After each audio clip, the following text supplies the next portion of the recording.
زندگی میں وہ ٹائم ہوتا ہے، اور پردیس میں رہنے والا اپنی زندگی دے کر پیسہ کماتا ہے، اور جب پیسہ آ جاتا ہے زندگی نہیں رہتی،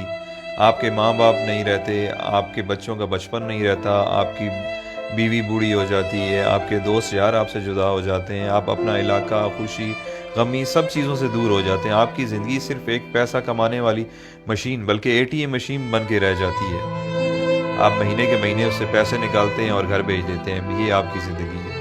پردیسی بندہ جب 1-2 سال بعد گھر واپس جاتا ہے تو اسے سب کی شکلیں تبدیل ملتی ہیں، بچے بڑے ہو گئے ہوتے ہیں، جو جوان ہیں وہ بوڑھے ہو گئے ہوتے ہیں، اور اس سے بڑا ظلم کیا ہوگا کہ وہ جب واپس آتا ہے ملک سے، آتے ٹائم گھر والوں کو کہتا ہے اچھا میں چلتا ہوں، 2 سال بعد فلاں مہینے میں آؤں گا۔ اس سے بڑی زیادتی اور کیا ہو سکتی ہے؟ اتنا مجبور ہے کہ 2 سال بعد اس کو آنا ہے، وہ اپنی مرضی سے آ بھی نہیں سکتا۔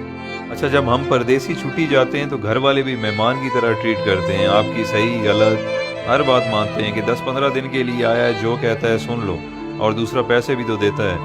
میں نے بہت سارے پردیسی لوگوں سے ڈسکس کی ہے، جب وہ 30-35 سال گزارنے کے بعد ملک واپس لوٹتے ہیں تو ان کے بچے بھی ان کی عزت نہیں کرتے، کیونکہ انہیں آپ کی عادت نہیں ہوتی ہے۔ وہ کچھ دن بعد کہنے لگے کہ ابا باہر ہی ٹھیک تھا،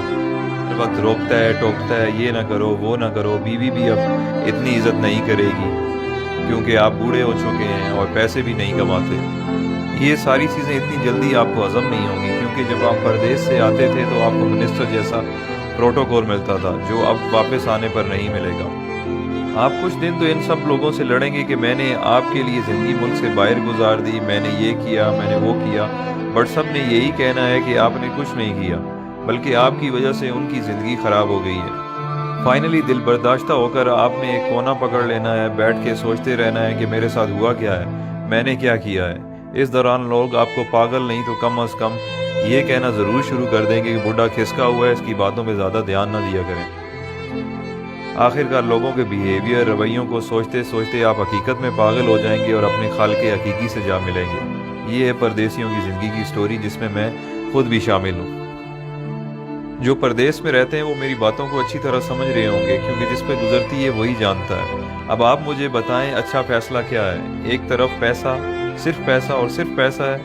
اور دوسری طرف زندگی جس میں ماں باپ ہیں، بچے ہیں، بیوی ہے، دوست یار ہیں، اپنا ملک ہے، سب کچھ ہے۔ اللہ تعالیٰ نے ہمیں اتنے عظیم لیڈرز دیے تھے جن کی وجہ سے ہمیں اپنا ملک مل گیا، بٹ اس کے بعد بدقسمتی سے ہمیں اتنے بے ضمیر لیڈرز ملے ہیں کہ ہم اس ملک میں رہ نہیں سکتے، ہمیں کام کے لیے، روزگار کے لیے ملک سے باہر آنا پڑتا ہے، جبکہ ہمارا ملک وسائل سے مالا مال ہے، بٹ ہم پاگلوں کی طرح جیے فلاں بس نعرے لگانے کے قابل ہیں، اور یہی ہماری اوقات ہے۔ جس دن کرپٹ لیڈرز کو آپ نے جوتے مارنا شروع کر دی، اس دن آپ کو کمانے کے لیے ملک سے باہر نہیں آنا پڑے گا۔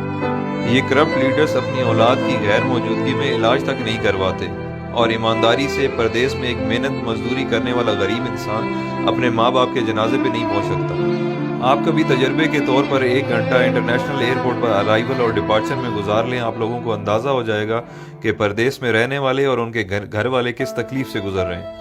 یہ ساری باتیں کرنے کا مقصد ہرگز یہ نہیں ہے کہ میرے پردیسی بھائی آج ہی نوکری چھوڑ دیں اور اپنے ملک واپس چلے جائیں۔ میں صرف یہ سمجھانا چاہتا ہوں کہ آج سے پلاننگ کریں اور باہر رہتے ہوئے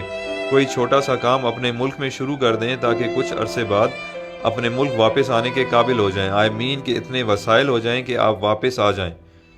کیونکہ 30 سال بعد بھی آپ کو پاکستان واپس جا کر کوئی نہ کوئی کام کرنا پڑے گا گزارا کرنے کے لیے،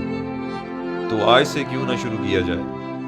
سب سے اہم چیز جو ہے وہ ہے آپ کی ڈائریکشن۔ فار ایگزامپل، آپ پنڈی کی طرف منہ کر کے چلنا شروع کر دیں اور آپ کی خواہش کراچی پہنچنے کی ہو، آپ جتنی بھی جان مار لیں آپ نہیں پہنچ پائیں گے، کیونکہ آپ کی ڈائریکشن غلط ہے۔ تو سفر شروع کرنے سے پہلے اپنی ڈائریکشن درست کریں۔ آپ جیسا سوچیں گے، جیسا چاہیں گے، اللہ تعالیٰ اسی سے آپ کو نوازے گا۔ تو بڑا سوچیں، بڑا خواب دیکھیں۔ جب دینے والے نے کوئی حد، کوئی پابندی نہیں لگائی تو ہم خود کو کیوں لمیٹڈ کریں؟ بزنس ہو، ایجوکیشن ہو یا نوکری ہو، سکسیس آپ کو اس فیلڈ میں مل جائے گی، بٹ دیکھنا یہ ہے کہ جس کی جستجو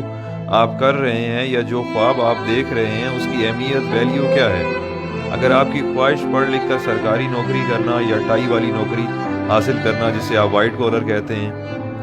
یا آپ بزنس اس پرپس کے لیے کر رہے ہیں کہ چلو سکون ہوگا، کچھ کام نہیں کرنا پڑے گا،